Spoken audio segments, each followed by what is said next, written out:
செய்கிறேன். இதில் வந்து மசாலா போட்டு நான் பன்னீர் எண்ணெயில் வைக்கிறேன். இதில் வந்து எல்லா மசாலாவும் போட்டிருக்கேன். இஞ்சி, பூண்டு, மிளகுத்தூள், மிளகாத்தூள் போட்டிருக்கேன். மிளகாத்தூள் வந்து இந்த காஷ்மீர் தூள் போட்டிருக்கேன். ஏன்னா அவங்களுக்குலாம் பிடிக்காது, நம்ம இஷ்டம் போல் செய்கிறதுக்கு, அதுக்காக போட்டிருக்கேன்.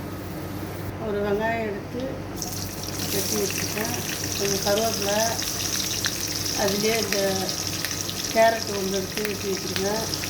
குடமிளகா ஒன்று எடுத்து வெட்டி வச்சுருக்கேன். ஏன்னா எனக்கு இது பீன்ஸ் கிடையாது, அதனால் இதெல்லாம் போட்டுக்கிறேன். அதுக்கு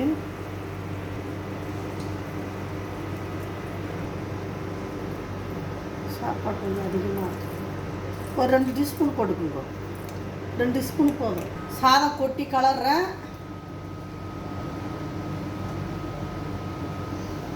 பன்னீர் ஃப்ரைட் ரைஸ் சாதம் செஞ்சு சாப்பிட்டு கமெண்டில் சொல்லுங்கள். நல்லா சூப்பராக இருக்குது.